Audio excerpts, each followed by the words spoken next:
بھائی ہم بھی مانتے ہیں کہ ایک ہے، وہ الگ بات ہے کہ وہ پتھروں کے بنے ہوئے بتوں کو بھی کچھ اختیار ہے، لیکن اصل تو کیا ہے؟ ایک ہے۔ سکھ بھی کہتے ہیں کہ اصل خدا کتنے ہیں؟ اوریجنل ایک ہی ہے۔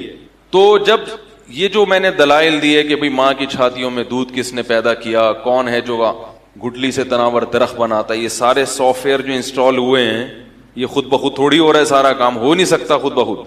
تو وہ ہندو نے کہا کہ بھائی اس کو تو ہم بھی، تو سارے دھرم جتنے بھی ہیں وہ سب ایک ہی ہیں، کوئی فرق نہیں ہے، لہذا جوڑ کی بات کرنی چاہیے۔ بھائی سب مسلمان آپس میں بہن بھائی ہیں تو ہیں ہی، تو سب مسلم اور غیر مسلم بھی آپس میں کیا ہیں؟ بہن بھائی ہیں، یعنی بھائی بھائی کہا لیکن ہم بہن بھائی، خواتین کو بھی شامل کریں نا۔ مسئلہ یہ کہ خواتین کو بہن بولنا آج کل لوگوں کے لیے مشکل ہو گیا ہے، اس لیے سب یہ کہتے ہیں کہ سب مسلمان آپس میں بھائی بھائی ہیں، اس لیے میں نے اس میں تھوڑا سا بڑھایا کہ سب مسلمان آپس میں بہن بھائی ہیں تاکہ ان کو بھی شامل کریں۔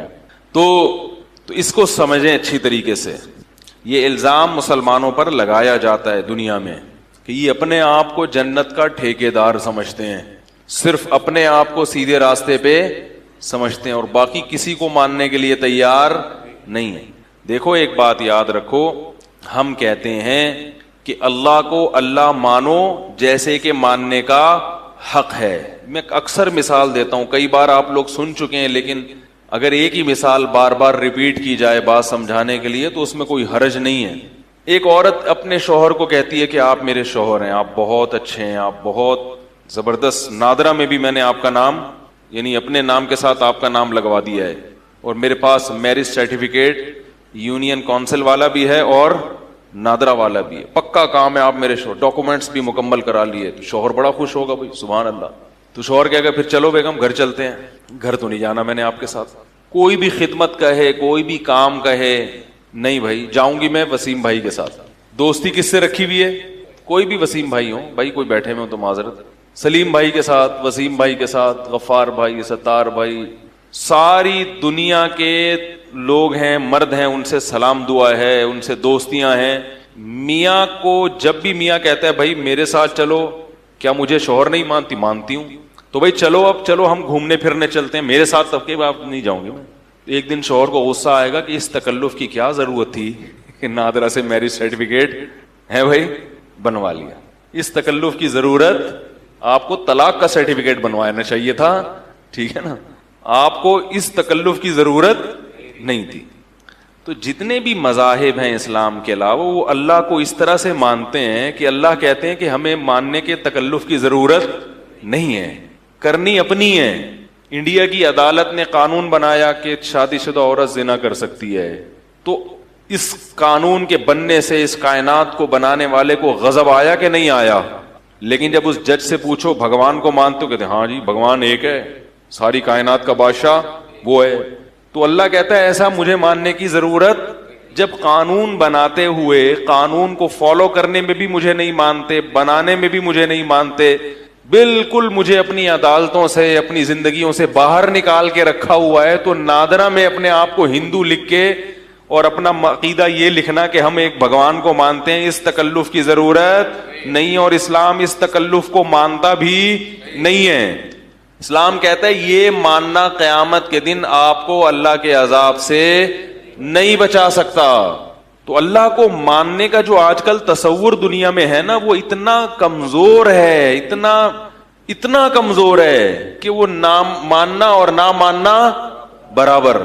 دنیا میں حقیقی معنوں میں اللہ کا جو انٹروڈکشن ہے وہ اسلام کے علاوہ کسی اور نے پیش نہیں کیا، اور اسلام اللہ کی کو جو انٹروڈیوس کراتا ہے نا، وہ صرف جنرل نالج کے لیے نہیں، یہ بہت اہم پوائنٹ کی بات ہے، اس کو سمجھیں، وہ صرف جنرل نالج کے لیے نہیں، وہ یہ بتانے کے لیے کہ جب اس کی یہ صفات ہیں تو پھر اس کے مقابلے میں بولو بھائی کوئی بھی نہیں، پھر اسی کی ماننی ہے، چاہے اس کے لیے گردن کٹانی پڑ جائے، چاہے اس کے لیے مالی نقصان ہو جائے، چاہے اس کے لیے پوری دنیا کو چھوڑنا پڑ جائے، پوری دنیا کو ناراض کرنا پڑ جائے۔ کیونکہ جب اللہ لا الہ الا هو الحی القیوم، آیت الکرسی میں اللہ نے ایک ہی آیت میں اپنا جتنا تعارف کروایا ہے، پورے قرآن میں کسی ایک آیت میں اتنا جامع تعارف نہیں ہے۔ بھائی الحم سے لے کے والناس تک کئی آیتیں ایسی ہیں جن میں اللہ نے اپنی پہچان کرائی ہے کہ میری کیا صفات ہیں, میں کون ہوں. ارے بھائی کوئی بھی مشہور آدمی ہوتا ہے تو چینل والے اس کا انٹرویو لیتے ہیں نا, بھائی آپ اپنے بارے میں بتائیں کہ آپ کون ہیں. تو جب وہ خود بتاتا ہے تو وہ زیادہ اوتھینٹک ہوتا ہے. دوسرے بتا رہے ہو کہ یہ ہے یہ ہے, تو چینل والے کہتے ہیں بھائی وہ تو لوگ کہہ رہے ہیں, آپ ذرا خود اپنا تعارف کروائیں. مشہور علماء یا مشہور ایکٹر جو ہوتے ہیں یا اداکار یا کھلاڑی, ان کا بڑا اچھا تعارف کروایا جاتا ہے تو وہ خود جو اپنے بارے میں بتاتے ہیں وہ سب سے زیادہ کیا مستند کہلاتا ہے وہ. تو اللہ نے بھی قرآن میں اپنا تعارف بھی کروایا, اپنے احکامات بھی بیان کیے, میں کن چیزوں سے خوش ہوتا ہوں یہ بھی بتایا, کن چیزوں سے ناراض ہوتا ہوں یہ بھی بتایا, مرنے کے بعد دوبارہ زندہ کروں گا یہ بھی بتایا. لیکن کئی آیتوں میں اپنا تعارف بھی کروایا کہ میں کون ہوں. جب تعارف ہوگا تو پھر ہم جس کا تعارف ہمارے سامنے آتا ہے تو پھر ہم اس کی بات غور سے سنتے ہیں. یہ بھی عجیب بات آپ کو بتا دوں, لوگ آج کل شخصیت کو بالکل بھی فوکس نہیں کر رہے. ایک ٹیکنیکل پوائنٹ کی بات ہے, لوگ کہتے ہیں بات دیکھو بندہ نہ دیکھو. یہ غلط ہے, بات بھی دیکھنی ہے اور بندہ بھی دیکھنا ہے, کیونکہ بہت سے الٹے آدمی ایسے تمیز سے بات کرتے ہیں کہ آپ ان کی باتوں سے علم نہ ہونے کی وجہ سے متاثر ہو جاتے ہیں. دیکھو ایک آدمی ہیلتھ سے متعلق, صحت سے متعلق عجیب عجیب باتیں کر رہا ہے, بڑی مدلل, تو آپ دیکھیں گے کہ یار یہ ڈاکٹر بھی ہے یا نہیں, پتا چلا یہ تو چپڑاسی ہے کہیں, تو اس کے چینل کی کوئی ویلیو رہے گی ہے بھائی؟ بولیں گے یار جتنی مرضی کر رہا ہے. اس لیے ویلیو ختم ہو جائے گی کہ آپ کہیں گے کہ بھائی ہم چونکہ ڈاکٹر نہیں ہیں تو ہمارے لیے یہ فیصلہ کرنا کہ یہ صحیح کر رہا ہے یا غلط, یہ فیصلہ کرنا ہمارے لیے مشکل ہے. ہو سکتا ہے لفاظی ہو سکتا ہے کیا ہو, لفاظی ہو, گھما رہا ہو بات کو, توڑ موڑ رہا ہو الفاظ کو, حوالے دے رہا ہو, وہ حوالے صحیح ہوں لیکن وہ حوالے بھی غلط لوگوں کے حوالے ہوں, یا وہ حوالے ہی نہ ہو سرے سے, یا ان کا وہ مفہوم ہی نہ ہو, یا ہو سکتا ہے یہ حوالے صحیح ہیں لیکن اس کے مقابلے میں بھی دلائل ہیں جو یہ ہمارے سامنے پیش نہیں کر رہا. تو دنیا میں تو یہ بات سب کی سمجھ میں آتی ہے, تبھی کوئی میڈیکل یعنی علاج کے لیے کسی چپڑاسی پہ بھروسہ نہیں کرتا, کسی موچی پہ بھروسہ, کسی رکشا چلانے والے پہ بھروسہ نہیں کرتا کہ یار یہ اس کے ہاتھ میں بڑی شفا ہے, یہ کلینک کھول کے بیٹھا ہے, اگرچہ رکشے والا ہے لیکن یار ٹیکا لگایا تھا میں ٹھیک ہو گیا تھا. کبھی بھی نہیں. تو دین کے معاملے میں بھی ایسا ہے کہ دیکھا جاتا ہے کہ یہ, میں نہیں کہہ رہا کسی کی ذاتیات میں گھسیں, یہ دیکھا جاتا ہے اس کے پاس جو علم آیا ہے اس کے ذرائع کیا ہیں, کہاں سے آیا علم اس کے پاس, کدھر سے حاصل کیا, اس کے بزرگ کون ہیں, اس کے مشائخ کون ہیں. سمجھ میں آ رہی ہے بات؟ کن لوگوں سے علم حاصل کیا, جن سے علم حاصل کیا اس سے پہلے کے جو لوگ ہیں ان کو اس پر اعتماد بھی ہے یا نہیں ہے, کیونکہ فوق کل ذی علم علیم, ہر علم والے سے اوپر بھی ایک علم والا ہے. تو اس سے زیادہ عالم بھی تو ہوں گے نا, وہ اس کے بارے میں کیا رائے رکھتے ہیں. اگر وہ سب کہہ رہے ہیں غلط ہے تو پھر آپ چاہے کتنے حوالے دے دو, حدیثوں کے بھی قرآن کی آیتوں کے بھی, تو اس سے متاثر ہونے کی ضرورت نہیں ہے. یہ دلائل سب کے پاس ہوتے ہیں, اور بیوقوف بنانا چورن ہر آدمی بیچنا جانتا ہے. تو چورن اکثر انہی لوگوں میں بکتا ہے جن بیچاروں کو خود چورن کی تمیز نہیں ہوتی کہ اوریجنل چورن کیا ہوتا ہے اور 2 نمبر وہ بیچ رہے ہوتے ہیں. تو بسوں میں دیکھو نا جو چورن بیچ رہا ہوتا ہے کیسے ادھر ادھر گھمائے گا, گلے کو صاف کرتی ہے, پھیپڑوں سے بلغم کو خارج کرتی, کوئی گولی ٹیبلٹ بیچ رہے ہوتے ہیں, قیمت صرف 5 روپے. میں جب نیو کراچی میں کچھ دن میں نے امامت کی ہے تو وہاں ایک دیگ لے کے ایک آدمی گھومتا تھا, 16 مسالوں سے تیار کردہ بریانی, روزانہ ہمارے گھر کے باہر سے آواز آتی ہے 16, قیمت صرف 5 روپے, قیمت صرف 16 مسالوں سے تیار کردہ بریانی, قیمت صرف 5. کئی دن ہو گئے ہم سن کے کان پک گئے. میں نے کہا 5 روپے میں چاول نہیں آتے یار, لیکن ظاہر ہے انسان متاثر ہوتا ہے, ہم بھی متاثر ہو گئے. ہم نے کہا ٹرائی کر کے دیکھنے میں کیا حرج, جب 16 مسالے, پتا چلا 16 مسالے ہی تھے اس میں چاول کہیں کہیں خال نظر آ رہے تھے, وہ 16 مسالے ہی تھے بس, خال کہیں چاول کا کہیں کہیں نظر آ جاتا تھا. وہ اب بیچارہ آپ بھی جانتے ہوں گے, سب لوگ جانتے ہیں, کافی مشہور تھا وہ. بہرحال اللہ اس کے رزق میں برکت دے, غریب آدمی تھا. تو یہ دیکھنا پڑتا ہے کہ یہ بات کرنے والا, بولو بھائی کون ہے, اس کا علمی بیک گراؤنڈ کیا ہے, کہاں سے اس نے علم حاصل کیا. تو ایسے ہی نہیں اٹھ کے کوئی بھی چورن بیچنا شروع کر دے اور آپ متاثر ہونا شروع ہو جائیں. تو بات کیا کر رہا تھا میں؟ ہاں، تو میں یہ کہہ رہا تھا دیکھو اس کی دلیل یہ کہ اللہ نے جہاں قرآن میں احکامات دیے نا تو اپنا تعارف بھی کروایا ہے تاکہ پتہ چلے بات کرنے والا کون ہے. حالانکہ اللہ نے قرآن میں جتنی باتیں کی ہیں وہ باتیں بڑی مدلل ہیں، مضبوط ہیں، لیکن اس کے باوجود اللہ نے اپنا انٹروڈکشن بھی کروایا کہ میں کہہ رہا ہوں، لہذا یہ اس بات کو تمہیں اہمیت سے لینا پڑے گا. تو تعارف اس لیے کروایا تاکہ پتہ چلے کہ کہنے والا کون ہے. جب کہنے والے کا سمجھ میں آتا ہے نا کون ہے تو پھر اس کی بات کی ویلیو بڑھ جاتی ہے. ہمارے ہاں کہنے والے کو تو دیکھا ہی نہیں جاتا. میں یہ نہیں کہہ رہا کہ صرف کہنے والے کی شخصیت کو دیکھیں، بات کو بالکل ہی نہ تولنے کی کوشش کریں، یہ بھی غلط ہے. بعض کہنے والے صحیح ہوتے ہیں مگر بک جاتے ہیں دنیا کی خاطر.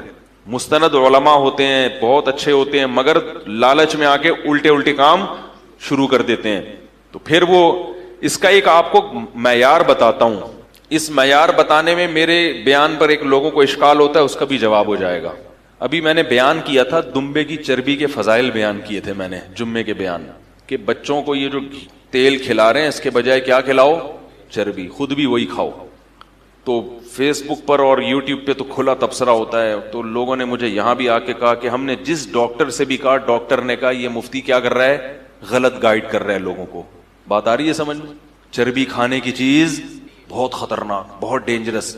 پھر کسی نے مجھ پہ یہ بھی طنز کیا کہ مفتی صاحب آپ خود تو کہتے ہو کہ جس کی فیلڈ ہے اسی کی بات کا اعتبار ہوگا، تو کیا کھانا ہے کیا نہیں کھانا ہے یہ مفتیوں کی فیلڈ نہیں ہے، یہ کس کی فیلڈ ہے؟ ڈاکٹروں کی. تو آپ اپنے بیان سے رجوع کا بولو بھائی اعلان کریں. بات آ رہی ہے سمجھ؟ تو میں نے ان سے ایک بات کہی. اسی طرح یہ ایک اشکال ہو گیا، نوٹ کر لیں اس کو. ایک اور اشکال جو اس سے بھی زیادہ، میرا ایک کلپ ہے اس کا نام کسی نے رکھا کہ خواتین جلدی بوڑھی کیوں ہو جاتی ہیں. وہ میں نے نام نہیں رکھا، وہ کسی یوٹیوب کا کوئی چینل ہے، اس نے اپنے چینل کو بڑھانے کے لیے نا، کیونکہ جب وہ خواتین دیکھیں گی خواتین جلدی بوڑھی کیوں ہو جاتی ہیں تو فوراً ان کا ذہن جائے گا اس میں ان کو جوان رہنے کا طریقہ بتایا ہوگا. یہ چینل والے بڑے ہوشیار ہوتے ہیں، ایسا اٹریکٹیو نام رکھتے ہیں کہ لوگ بھاگیں اس طرف. تو اس پہ میں نے بتایا تھا کہ 16 لاکھ کس سے زیادہ لوگ ہیں. ابھی ایک ہفتے میں 1.5-2 ہفتے میں جو ہے نا 18 ملین ہو گئے. وہ یعنی اتنی تیزی سے ابھی بھی جا رہا ہے وہ. ہر خاتون پوری دنیا میں، انگریز عورتیں بھی دیکھ رہی ہوں گی ترجمہ کرا بھائی، اس کا ترجمہ کرا یار. ٹھیک ہے، انگریزی میں کسی مولوی نے بولا کچھ پتہ نہیں، کوئی شاید الہام ہوا ہو. تو اس پہ میں نے پہلے بھی اس پہ تبصرہ کیا تھا کہ تسلی کے ساتھ کیا ملی ہیں، برا بلا کہا ہے پبلک نے، خواتین نے. اس میں میں نے ایک ترغیب دی ہے کہ بھئی یہ جو آج کل خواتین نسل روک رہی ہیں نا، بچے روک رہی ہیں، اس سے بھی بڑھاپا جلدی آ رہا ہے.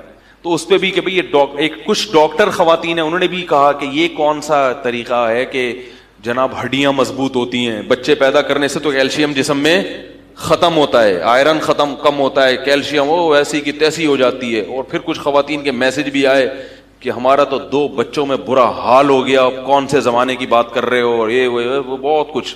تو یہ 2 چربی ہو گیا، چربی پر ڈاکٹروں نے کھچائی کی اور اس مسئلے پر. تو اور پھر مجھے یہ بھی کہ جب آپ خود کہتے ہو کہ جو جس کی فیلڈ ہے وہ اسی کے لیے ہے کہ وہ اسی پہ سوٹ کرتا ہے کہ وہ یہ کرے، آپ کی فیلڈ نہیں ہے تو آپ کیوں ٹانگ اڑا رہے ہو لوگوں کے معاملات میں؟ آپ کو کیا پتا کہ گھی کھانا ہے کہ ڈالڈا کھانا ہے؟ سمجھ میں آئی بات؟ اس کا جواب سنیں. اس کا جواب یہ دیکھو، اگر کوئی مفتی بیٹھ کے یہ فتویٰ دے کہ اسلام میں 5 نمازیں فرض نہیں ہیں تو آپ اس کی بات مانو گے؟ ایک گنوار جاہل اٹھ کے بولے کہ یہ مفتی جھوٹ بول رہا ہے، آپ کہو بھائی مفتی کو زیادہ پتہ ہے یا ہے، تو یہ اس وقت یہ دلیل صحیح ہوگی؟ غلط. اس لیے کہ یہ انڈر اسٹوڈ ہے، یہ پکی ڈھکی بات ہے. ہر مذہب میں یا ہر فیلڈ میں کچھ چیزیں 2 اور 2 4 کی طرح لگی بندی ہوتی ہیں. اس میں نہ کسی عالم کی ضرورت، نہ کسی اس میں اس فیلڈ کے ماہرین کی ضرورت ہی نہیں ہوتی. اس میں تو کوئی اگر اس کے خلاف کہے گا تو یہ اس کے بے وقوف ہونے کی علامت ہوگی. جو مفتی یہ کہہ دے کہ 5 نمازیں نہیں ہیں 4 ہیں، اس کا مطلب یہ مفتی نہیں ہے، یا تو یہ جھوٹ بول رہا ہے یا یہ مفتی ہے ہی نہیں، یا یہ پیسے لے کے غلط بیانی سے کام لے رہا ہے، یا اس کے پاس علم ہے مگر اس کی مینٹل اپروچ بالکل بھی نہیں، سے پتہ نہیں کون سی تحقیق نکال کے لے آیا یہ، یا اس کو کوئی اور بیوقوف بنا رہا ہے کوئی دوسرا مفتی. کچھ نہ کچھ دال میں کہیں نہ کہیں کالا کالا ہے. کیونکہ اسلام میں 5 نمازیں فرض ہیں، حج فرض ہے. اس کے لیے کسی سے پڑھنے کی کتابوں، یہ تو صدیوں سے متواتر چلی آ رہی ہے یہ چیز، اس میں تو دوسری رائے ہو ہی نہیں سکتی. تو اس میں علماء کا یا ان چیزوں کا اعتبار نہیں ہے, اس میں تو کوئی انکار کرے گا تو وہ کیا ہو جائے گا. تبھی میں کہتا ہوں نا, تقلید امام ابو حنیفہ کی جو ہم کرتے ہیں ان مسائل میں جن میں دونوں طرف احادیث ہیں, جو منصوص مسائل ہوتے ہیں نا, جو قرآن و سنت نے بالکل واضح بیان کر دیے, اس میں کسی کی تقلید نہیں ہوتی, کیونکہ اس میں مجتہد اگر اس کے خلاف بات کرے گا تو وہ مجتہد کی فہرست سے خارج ہو جائے گا, وہ رہتا ہی نہیں پھر مجتہد, کیونکہ اس نے تو قرآن کے خلاف بات کر دی نا. ہاں بعض چیزیں ایسی ہوتی ہیں آپ کو قرآن کے خلاف لگتی ہیں, وہ ہوتی نہیں ہیں. جیسے وہ 2.5 سال امام حنیفہ نے لکھ دیا نا, دودھ پلائے گا, اور لوگ کہتے ہیں قرآن میں تو 2 سال ہے, تو اس کے جوابات کا بھی موقع نہیں ہے, یہ ٹاپک نہیں ہے. تو آپ کو لگتا ہے امام حنیفہ کا مذہب بھی قرآن میں ہی موجود ہے. تو خیر, تو یاد رکھو, جیسے کوئی مفتی کہہ دے کہ اسلام میں 5 نہیں 4 نمازیں ہیں, یا کوئی کہہ دے کہ اسلام میں نماز ہی نہیں ہے, یا کوئی کہہ دے کہ حج نہیں ہے, یا کوئی کہہ دے کہ زنا کی اجازت ہے مجبوری میں, ٹھیک ہے نا, اس قسم کی چیزیں مارکیٹ میں آ رہی ہیں. متا کر لو, اسلام میں گنجائش ہے, حالانکہ اسلام میں متا کی کوئی گنجائش نہیں ہے. کہتے ہیں 2 گواہوں کی موجودگی میں اگر کوئی زنا سے بچنے کے لیے متا کر لے, میں کہتا ہوں پھر تکلف کی ضرورت کیا ہے, زنا میں بھی وہی ہوتا ہے, متا میں بھی وہی ہوتا ہے. فرق اتنا ہو گیا کہ پہلے چھپ کے کر رہے تھے, اب 2 آدمیوں کو آپ نے گواہ بنا دیا, نام چینج کر دیا. تو یہ چیزوں کو تو اسلام کسی لحاظ سے بھی قبول نہیں کرے گا. یوں یورپ سے فون آتے ہیں کہ بھائی چونکہ متا کرنا اختلافی مسئلہ ہے, شیعہ اس کے قائل ہیں, سنی قائل نہیں ہے, تو اگر مجبوری میں اختلاف, میں نے کہا بھائی یہ اختلاف قابل اعتبار نہیں ہے. اسلام میں متا جیسی بغیرتی کو قطعاً قابل قبول, کیونکہ اس میں اور زنا میں کوئی فرق نہیں ہے, صرف اس کا فرق ہے کہ اس میں گواہ نہیں ہوتے اور یہاں اس جرم پہ آپ کے گواہ بھی بن جاتے ہیں. تو یہ چیزیں پکی ڈھکی ہیں. تو اسی طرح یاد رکھو, میڈیکل سائنس کی کچھ چیزیں ایسی ہیں جو بالکل پکی ڈھکی ہیں, اس کے کچھ اصول بھی ایسے ہیں. وہ اصول کیا ہے کہ فطرت کبھی غلطی, بولو بھائی, نہیں کرتی. جو قدرت نے آپ کی نیچر بنائی ہے نا, اس کے خلاف کسی ڈاکٹر کے کہنے سے, ابے بول لو یار, نہیں چلو. ڈاکٹر آپ کو نیچر کے خلاف لے جا رہا ہے, اس کو خود علاج کی ضرورت ہے, خود اس کو کسی لیبارٹری میں رکھواؤ. بھائی کیا باتیں کر رہا ہے. ابھی مجھے لوگ کہتے ہیں, ڈاکٹر کہتے ہیں اتنے گلاس پانی پیو. میں نے کہا کیوں, ڈاکٹر کیوں کہہ رہے ہیں؟ بھائی جتنی پانی کی ریکوائرمنٹ ہے نا, وہ باڈی خود بخود, یہ تو ہزاروں سال سے یہ جو بیسک چیزیں ہیں نا انسان کی, اس کے لیے اللہ نے انسان کو ڈاکٹروں کا محتاج. ہاں کوئی بیمار ہو جائے, کولیسٹرول بڑھ جائے, پھر ڈاکٹر کہیں کہ اتنا پانی پیو تاکہ یہ شوگر لیول کم ہو, وہ ایک الگ.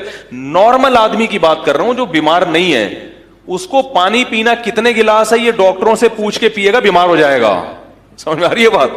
کیونکہ باڈی کی ریکوائرمنٹ کم ہے, ڈاکٹر نے 25 گلاس بول دیے, اب 25 پی کے بیڑا غرق ہو جاتا ہے گردوں کا. تو کیونکہ یہ چیز خود بخود قدرت نے, بولو بھائی, پانی بنیادی, آکسیجن بنیادی ضرورت ہے یا نہیں ہے؟ اب آپ کے ڈاکٹر صاحب میں نے دن میں کتنی دفعہ سانس لینا ہے؟ بھائی جتنا سانس لینا ضروری تھا آٹومیٹک قدرت نے. یہ لوگ بھی یہ بھی کرتے ہیں. ہمارے ایک دوست کہتے ہیں میں 1.5 روٹی کھاؤں گا. میں نے کہا کیوں؟ کہہ رہے ہیں, میں نے کہا بھائی جتنی بھوک ہے نا اس حساب سے کھاؤ. کبھی 1.5 کی ہوتی ہے, کبھی 2 کی ہوتی ہے, کبھی 3 کی ہوتی ہے. اب دیکھو, ایک میں نے بیان کیا تھا کہ لوگ پوچھتے ہیں سونے کا سب سے بہترین ٹائم کون سا ہے. اصل یہ کہ جب نیند آ رہی ہو.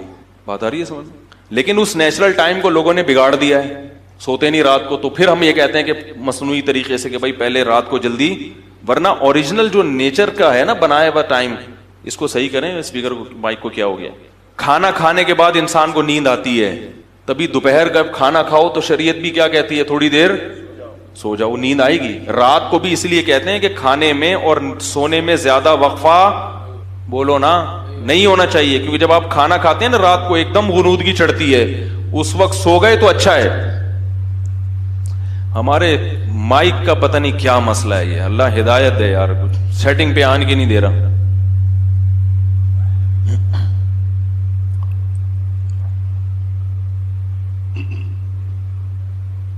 چلو بھائی, شکر اللہ کا, بوجھ ہلکا ہوا. اور کم کرو یار, کہاں سے ہو رہا ہے کم یہ پتہ ہی نہیں چل رہا. ادھر سے چلیں. اب دیکھیں, ایک بات یاد رکھیں, میں نے اس پر بیان کیا تھا نا کہ یہ جو چربی ہے نا, چربی جو جانور کے گوشت کے ساتھ اللہ نے پیدا کی ہے, یہ بلا وجہ پیدا نہیں کی ہے. اور دمبے کی چکی میں پورا گھی کا ڈبہ لگا دیا ہے. پوری زندگی دمبا وہ ڈبہ ہمارے لیے اٹھائے اٹھائے گھومتا ہے. وہ اسی لیے قدرت نے کہ تم کھاؤ. اب اگر کوئی ڈاکٹر کہہ رہا ہے یہ نہیں کھاؤ, اس کا مطلب ملٹی نیشنل کمپنیوں نے بیوقوف بنایا ہوا ہے کہ نیچرل چیزیں جو قدرت نے پیدا کی ہیں, چکنائی فیٹ بھی ہمارے باڈی کی ریکوائرمنٹ ہے, تو قدرت نے جو فیٹ پیدا کیا وہ نہیں کھا رہے, اور ملٹی نیشنل کمپنیوں نے اس کو مختلف پروسیس سے گزار کے اس کا پتہ نہیں. ممکن ہے کوئی کمپنیاں ایسی ہوں جو اس کو اوریجنل کنڈیشن میں رکھتی ہوں, لیکن عام طور پہ جو ہمارے ملک میں آئل کھایا جا رہا ہے وہ تو اس کنڈیشن میں نہیں ہوتا. اس میں تو پتہ نہیں, ایک ڈاکٹر نے بتایا بلیچ بھی ڈالتے ہیں, واللہ عالم صحیح کہا اس نے, اس کو رنگ کاٹ ڈالتے ہیں اس میں تاکہ وہ ذرا خوشنما بن جائے, تو پتہ نہیں کیا کیا ڈالا جا رہا ہے اس کے اندر. تو بھائی جو قدرت نے پیدا کیا اسی کو گرم کر کے کھا لو نا, اسی کو گرم کر کے کھا لو. اور تجربے سے بڑھ کر بھی کوئی دلیل, میں نے اپنا تجربہ بھی بیان کیا تھا کہ میں معدے کا مستقل مریض تھا, میں نے دمبے کی چربی کھائی 2 مہینے, آئل چھوڑ دیا, معدہ میرا بالکل صحیح ہو گیا, ہضم ہو جاتی ہے وہ. اور اگر کسی میں کولیسٹرول پیدا ہو رہا ہے, یہ بیماریاں پیدا ہو رہی ہیں, پھر وہ دمبے یا اس کی چربی کا قصور نہیں ہے, وہ اس کی اپنی, کیونکہ ایکسرسائز نہیں ہو رہی. تو اگر ڈاکٹر کسی کو اس بیس پہ کہتا ہے کہ آپ کی ورکنگ بالکل بھی نہیں ہے, آپ سارا دن لیپ ٹاپ پہ بیٹھے رہتے ہیں, لہذا آپ کے لیے چربی نقصان دہ, پھر تو ٹھیک ہے. پھر تو ہم بھی کہتے ہیں کہ ہم تو کہتے ہیں روٹی بھی نقصان دہ آپ کے لیے, کھائیں نہیں, آپ بہت تھوڑا کھائیں, کیونکہ ورکنگ نہیں ہے نا. پھر تو جو بھی کھائیں گے دھماکے کے ساتھ پھٹیں گے, اس کو یوٹیلائز ہو نہیں رہی وہ, تو کبھی ایک دن پھٹیں گے. آپ چربی کھائیں گے تو جلدی پھٹیں گے, کیونکہ اس میں ظاہر ہے وہ زیادہ طاقتور چیز ہے, تو وہ چربی بھی پیدا کرے گی. تو بچوں کو کھلائیں, بچوں کی گروتھ ہوگی. تو یہ جو ڈاکٹر بعض سب نہیں, جن لوگوں نے مجھے بتایا کہ وہ ڈاکٹر کہہ رہے ہیں وہ فلانا کہہ رہے ہیں, اسی طرح یاد رکھو عورت کو جو قدرت نے بنایا ہے اس کی بہت ساری ذمہ داریاں ہیں. ان میں ایک ذمہ داری نسل کو بڑھانا, یہ نیچر نے اس کے ذمہ لگایا ہے, یہ ڈاکٹروں نے نہیں لگایا, یہ فطرت نے دیا ہے. تو یہ ہو نہیں سکتا کہ اس میں اس کی صحت خراب ہو جائے. بات آ رہی ہے سمجھ میں؟ یہ ہو نہیں سکتا.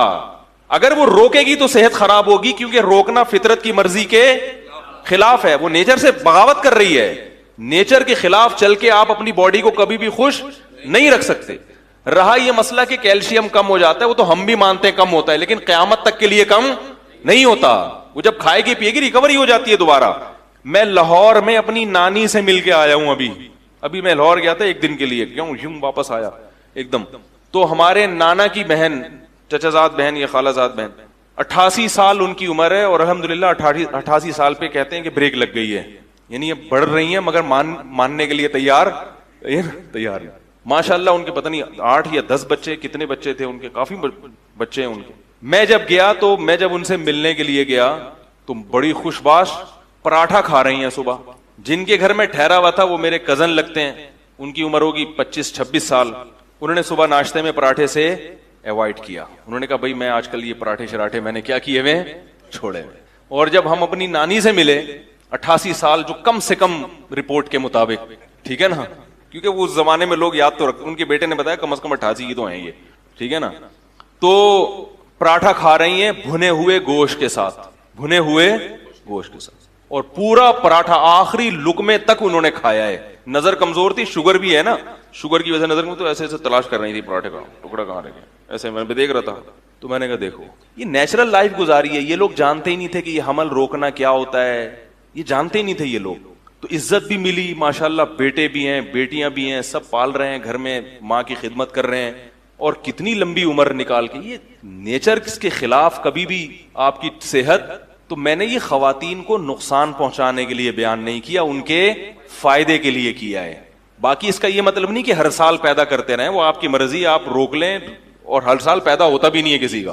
ہم نے تو ایک, اور میں نے اس میں یہ بھی بتایا تھا اسی بیان میں کہ میرے پاس اس پر ڈاکٹروں کے حوالے بھی ہیں, جو ڈاکٹر میڈیکل سائنس میں جنہوں نے نوبل انعام یافتہ ڈاکٹر جو ہیں, وہ یہ بات کہتے ہیں کہ عورت کی صحت اس میں ہے, روکنے میں نہیں ہے. روکنے میں صحت کی بربادی ہے. اور اس کے حوالے میرے پاس ان کی جو اوریجنل کتابیں انگلش میں, جو ان کے اپنے, وہ میں نے اپنی جو کتاب میں نے لکھی ہے نا, جو خطرناک ترین کتاب, اس میں ان کے پیج نمبر کے ساتھ حوالے بھی نقل کیے ہیں. تو اس پہ میرے پاس ڈاکٹروں کے بھی دلائل ہیں. ایسا نہیں ہے کہ باقی کوئی ڈاکٹر اگر کہہ رہا ہے کہ نہیں یوں ہو جاتا, غلط کہہ رہا ہے وہ. اس کا مطلب آپ خدا کو غلط کہہ رہے ہو بھائی, اس کا مطلب تو یہ ہوا.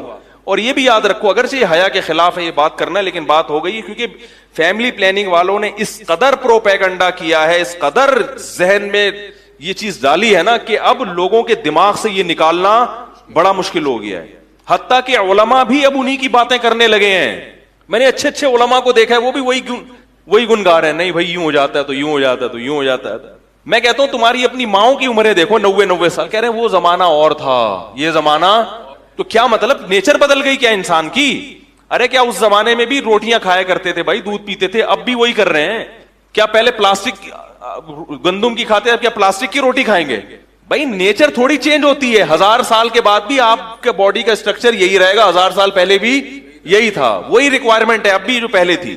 اس پہ خواتین نے یہ بھی طنز کیا, خوراک کو توجہ نہ دو اور پیدا کرتے چلے جاؤ. کون کہہ رہا ہے بھائی خوراک پہ توجہ نہ دو, کھلاؤ تسلی کے ساتھ.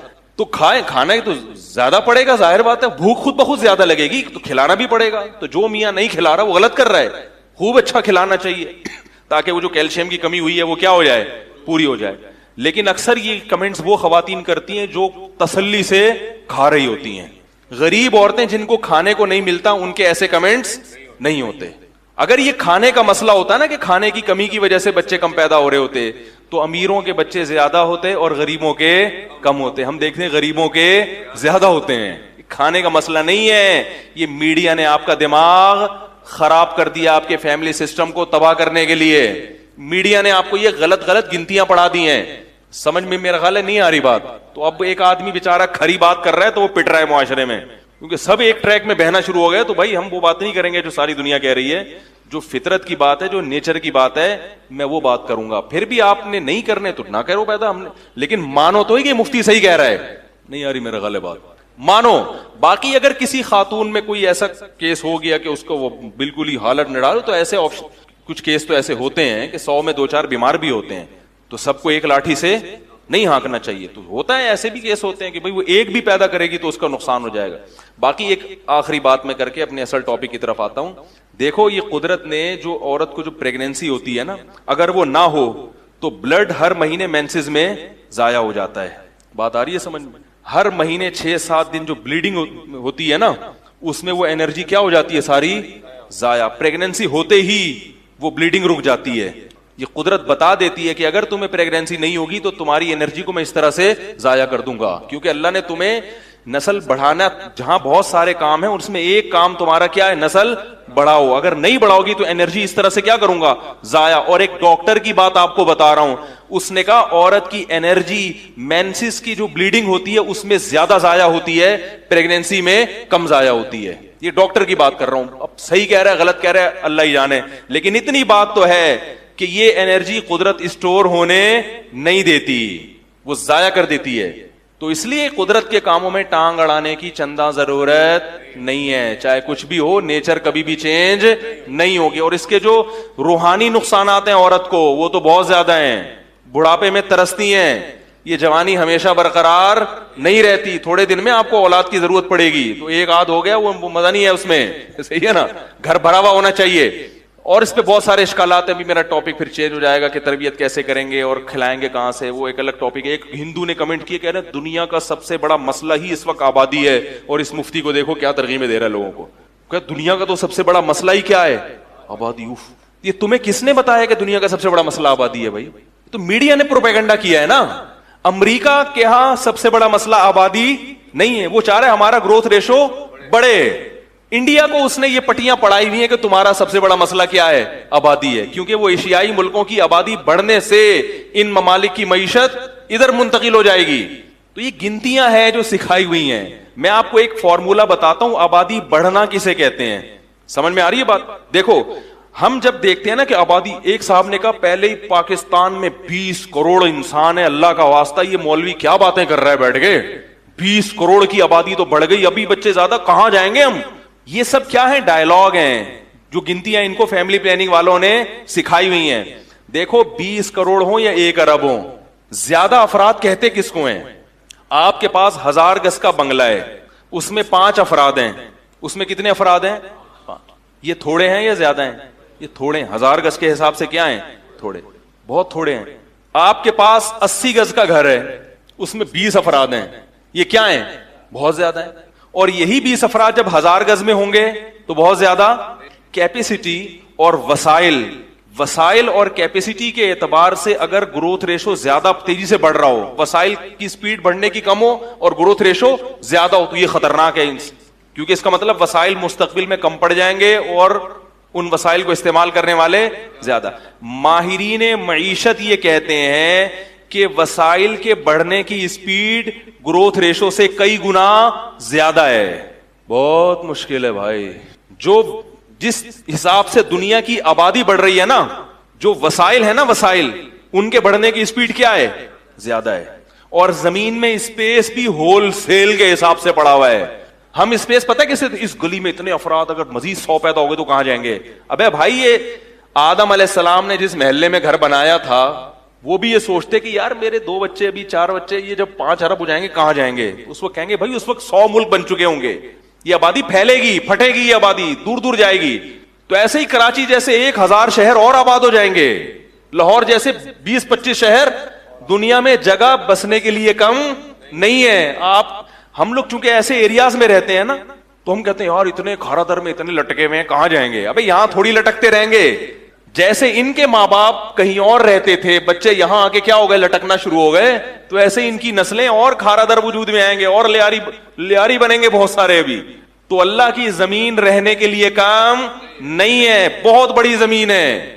اس کی باقاعدہ کیلکولیشن میں نے اپنی کتاب, ایک دفعہ میں نے اس پہ ایک وہ پریزنٹیشن پیش کی تھی کہ کیلکولیشن کے حساب سے ایک انسان کو اگر زمین میں انسانوں کو پھیلا دیا جائے تو کتنی بڑی بڑی زمینیں ایک ایک انسان کے حق میں آ رہی ہیں. تو اللہ تعالیٰ اتنا غافل نہیں ہے کہ اس نے انسانوں کا ایک سسٹم تو پیدا کر دیا, لیکن اس کو پتہ ہی نہیں ہے کہ ان کو رہنے کے لیے اسپیس کتنی چاہیے تھی, ان کو پتہ ہی نہیں ہے. ایسا نہیں ہے, وہ غافل نہیں ہے. اور جو وسائل بڑھنے کی اسپیڈ ہے وہ تو گروتھ ریشو سے کئی گنا زیادہ. آپ کو پتا ہے مالتھس ایک یہودی تھا, اس نے یہ نظریہ پیش کیا تھا تقریباً 18ویں صدی میں. اس نے یہ کہا تھا کہ کیونکہ وہ معیشت کا ماہر تھا, تو اس نے یہ نظریہ پیش کیا تھا کہ یار یہ جو آبادی اتنی اسپیڈ سے بڑھ رہی ہے نا, تو زمین سے پیداوار تو اتنی نکل نہیں رہی, اور وسائل بھی, جنگل کی لکڑیاں جو ہم آگ جلاتے ہیں سب, یہ تو تھوڑے دنوں میں کیا ہو جائے گا, ختم. یہ بات آن دا ریکارڈ ہے کہ مالتھس نے جب یہ نظریہ پیش کیا تو پوری دنیا نے اس کو لیا اور کہا کہ یہ صحیح کیلکولیشن کر رہا تھا نا, وہ ہر چیز میں کیا کر رہا تھا, کیلکولیشن. تو اس نے ساری دنیا نے لیا, یہ ہاتھوں ہاتھ یہ نظریہ مقبول ہوا. بھائی یہ تو بہت خطرناک. بھائی اس نے کہا کہ تھوڑے دنوں بعد وقت آنے والا ہے کہ لوگ ایک دوسرے کا گوشت نوچ نوچ کے کھائیں گے. یورپ کے جو معیشت کے ماہرین ہیں, ان کی اپنی کتاب میں نے ان کے الفاظ لکھے ہیں. یہ انہوں نے کہا کہ مالتھس کا نظریہ فیل ہو گیا اور اس کی ایک پیش گوئی بھی صحیح ثابت نہیں ہوئی ہے. اس نے کہا تھا 100 سال بعد ایسا ہوگا, 200 سال گزر چکے ہیں مگر ایسا نہیں ہوا, بلکہ اس کے الٹ ہو گیا ہے. مالتھس کے دور میں انسان کو جس قسم کی خوراک مل رہی تھی اور غربت کا جو ریشو تھا, وہ ریشو کئی گنا کم ہوا ہے, اور انسان کو اعلیٰ سطح کی خوراک میسر ہے. بات ہم کہتے ہیں نا دنیا میں غریب بہت ہیں, بے شک بہت ہیں, لیکن اتنے نہیں جتنے پہلے ہوا کرتے تھے. پہلے سے غربت میں کیا آئی ہے, کمی آئی ہے. غریب بہت ہیں مگر پہلے کی نسبت کم ہیں. تو اس لیے میرے بھائی, ہم جب ممبر پہ بیٹھ کے کوئی بات کر رہے ہیں تو ہمیں پھینکو مت سمجھو. کوئی ہندو بھی کمنٹ کر رہا ہے, بس مولوی کو یہی نہیں پتا دنیا کا سب سے بڑا مسئلہ کیا ہے, آبادی. اب میں آپ کو بتاتا ہوں آبادی بڑھنے سے ہوتا کیا ہے. انسان کی کبھی بھی ایسے کیلکولیشن نہیں ہو سکتی اتنے کروڑ ہو گئے, کسی ملک میں 20 کروڑ ہو گئے, 30 کروڑ ہو گئے. اس سے کبھی کسی ملک کی آبادی کا اندازہ نہیں ہوگا کہ اس کو مزید آبادی کی ضرورت ہے یا نہیں. کسی ملک کے طاقتور ہونے کا پتہ اس سے نہیں چلتا کہ اس کی آبادی کم ہے یا زیادہ. پتہ ایسے چلتا ہے کہ اس میں جوانوں کا ریشو بوڑھوں سے زیادہ ہے یا نہیں ہے. ایک گھر میں 20 افراد رہتے ہیں, وہ جوان ہیں اور ایک ماں باپ ہیں, یہ گھر زیادہ خوشحال ہوگا. حالانکہ افراد کتنے, 22. کتنے افراد ہیں, 22. اور ایک گھر میں 4 افراد ہیں, آبادی کتنی ہے اس گھر کی, 4, مگر وہ چاروں کیا ہیں, بوڑھے ہیں. تو معاشی ترقی کس گھر میں ہوگی, 22 میں. اب کوئی بے وقوف بولے اس گھر میں 22 لوگ ہیں, اف 22 کے وسائل کہاں سے آئیں گے, اف اف توبہ توبہ, اس میں تو اولاد پیدا ہی نہیں ہونی چاہیے. اور وہ 4 ہیں, ان کو بولے یار تم تو اسپیڈ کیا ہو بڑھاؤ, اور تم تو کروڑ پتی ہو. وہ کہیں گے بھائی ہم بوڑھے ہیں اور اس میں کیا ہیں, جوان ہیں. تو جوانوں کا ریشو کیوں, اس لیے کہ جوان آدمی میں ارننگ کی صلاحیت, اس کو 2 ہاتھ اللہ جو دیتے ہیں نا, اس 2 ہاتھ سے 10 کے پیٹ بھرنے کی اللہ نے اس میں طاقت رکھی ہے. لہذا جب 20 آدمیوں کی ارننگ گھر میں آئے گی تو وہ اس گھر میں 100 افراد کے راشن کی طاقت ہوگی. آپ نے عمران خان کی تقریروں میں کئی بار سنا ہوگا کہ پاکستان میں اتنے فیصد جوان ہیں, سنا ہوگا نا, اتنے فیصد جوان ہیں, اتنے فیصد جوان ہیں. تو جوانوں کا پرسنٹیج جب ہی بڑھتا ہے جب آپ کا گروتھ ریشو زیادہ ہو. سمجھ میں نہیں آ رہی میرا خیال ہے. تو خود بخود جوان لوگوں کا پرسنٹیج کیا ہو جائے گا, بڑھ جائے گا, کیونکہ بچپنا بہت جلدی ختم ہو جاتا ہے, بڑھاپے ختم ہونے میں بہت ٹائم لگتا ہے. بھائی آپ کہیں گے جب گروتھ ریشو بڑھے گا بچے بھی تو اتنے سارے ہوں گے نا, تو وہ بھی تو کما تھوڑی سکتے ہیں, تو وہ 10 12 15 20 سال میں کمانے کے قابل بن جاتے ہیں. لیکن بڑھاپے کا جو پروسیس ہے وہ بڑا لمبا ہوتا ہے. نہیں آ رہی, کسی ماہر معیشت سے پوچھ لو وہ بتا دے گا آپ کو. تو جوان کا جو ریشو ہے نا وہ جب ہی ہوگا جب آپ کا گروتھ ریشو زیادہ. جتنے زیادہ آبادی بڑھے گی اتنا ہی کمانے والوں کی تعداد بڑھے گی اور کھانے والوں کی تعداد کم ہو جائے گی. یہ جو جاپان اور چائنا کی آبادی کا ریشو کم ہے پھر بھی اتنی ترقی کر رہے ہیں, یہ اس کی وجہ یہ ہے کہ یہ پہلے ہی سے بہت ترقی یافتہ بہت اسٹرانگ ممالک ہیں, یہ بہت زیادہ طاقتور. کیونکہ ترقی کا صرف گروتھ ریشو نہیں ہے, اس میں اور بھی چیزیں ہیں نا. ایسے ہی ہے جیسے سود سے معیشت ڈاؤن ہوتی ہے, لیکن سوال پیدا ہوتا ہے امریکہ اور یہ بڑے بڑے ممالک کی معیشت تو بہت اچھی ہے. تو بھائی یہ سود کے علاوہ بھی بہت سارے کام کر رہے ہوتے ہیں. سود ان کی معیشت کو گرا رہا ہے مگر معیشت کو اوپر لانے کے لیے بھی بڑا زور لگا رہے ہیں. ہمارے پاس تو ویسے بھی کوئی ترقی کی اور کوئی چیز نہیں, اگر ہم نے آبادی کا ریشو بھی گرا دیا تو کسی کام کے بھی نہیں رہیں گے. بات آ رہی ہے سمجھ میں؟ معاشی ترقی کا ایک ذریعہ تھا وہ بھی کیا ہو جائے گا, کم. اب دیکھو جاپان کا جو گورنمنٹ کماتی ہے نا اس کا بہت بڑا حصہ بوڑھوں کی پینشن پہ جاتا ہے, لیکن پھر بھی وہ سروائیو اس لیے کر رہے ہیں کہ ان کی ارننگ کیا ہے, زیادہ ہے. لیکن وہ پریشان ہے کہ اگر یہ اتنے سارے بوڑھے نہ ہوتے, یعنی ان کی کفالت کے لیے جوان ہوتے یا ملک کو کما کے جوان دینے کے لیے ہوتے, تو ہمارا ان کی پینشن میں اتنا حصہ نہ جاتا. دوسرا, انہوں نے صحت کا اتنا زیادہ خیال کیا ہے کہ ریٹائرمنٹ کی عمر بڑھا دی انہوں نے. اب 60 سال میں ریٹائر نہیں ہو رہے, 80 میں ہو رہے ہیں. تو مصنوعی طریقے انہوں نے ایسے اختیار کیے ہیں, وہ جو مصنوعی نہیں یعنی ہیں تو اچھے طریقے, لیکن اگر ان کی گروتھ ریشو بڑھتا نا تو پھر وہ اس سے بھی زیادہ بولو بھائی ترقی یافتہ ہوتے, اس سے بھی زیادہ. اب دیکھو چائنا میں لیبر سستی ہے, اگر آبادی کا ریشو بڑھتا تو لیبر اور زیادہ سستی ہو جاتی اور ترقی کرتا چائنا. تو آپ کہہ سکتے ہیں وہ اتنے ذہین لوگ ہیں ان کی سمجھ میں نہیں آ رہی اور مفتی کے سمجھ میں آ رہا ہے. امریکہ برطانیہ ان سے بھی زیادہ ذہین تھے, انہوں نے یہ غلطی کی ہے مگر اب اس غلطی پہ وہ کیا کر رہے ہیں, پچھتا رہے ہیں. تو چائنا بھی کچھ وقت کے بعد جا کے بولو بھائی پچھتائے گا کہ بہت بڑی غلطی ہوئی ہے ہم سے. اور ایک آخری کر کے نکل رہی ہے بات. دوسری بات یہ کہ یہ جو نظریہ ہے نا کہ گروتھ ریشو کم ہو تو ترقی کریں گے, اس نظریے کی بریکیں نہیں ہیں. مثلا آپ اب انگریز کیوں پریشان ہیں کہ انہوں نے کہا 4 ہونے چاہیے, وہ 4 پہ آ کے انہوں نے کہا جب خرچہ 4 میں بھی ہوتا ہے تو 2 4 کیوں, پھر کتنے ہونے چاہیے, 2 ہونے چاہیے. جب 2 پھر انہوں نے کہا یار جب اگر بچے ہمارا کھاتے ہیں اور ان کو یعنی ہم اپنی ارننگ کے حساب سے پیدا کریں تو بھائی پھر 2 پہ بھی کیوں خرچ کریں, ہمیں کتنا ہونا چاہیے, 1 ہونا چاہیے. کیونکہ بچہ باپ کا کیا کہتا ہے, پیسہ کھا جاتا ہے. تو پھر کچھ وقت کے بعد انہوں نے کہا یار میں پیدا ہی کیوں کروں, میں جب پیسہ کما رہا ہوں تو سارا اپنے اوپر خرچ کروں نا.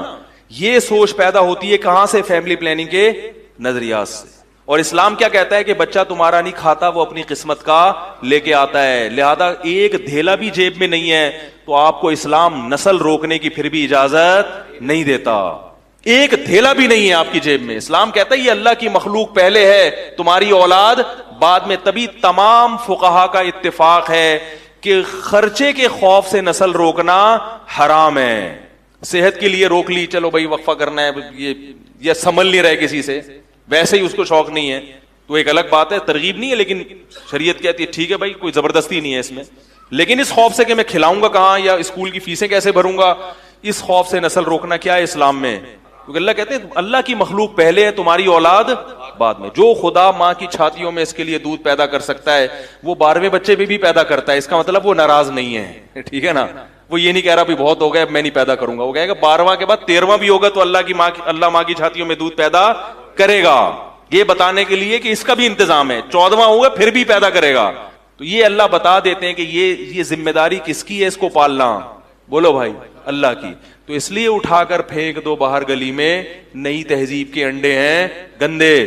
اگر ہمارے ابا 2 بچوں کے قائل ہوتے ہم پیدا نہیں ہوتے, ہم تو 4تھے نمبر پہ ہیں.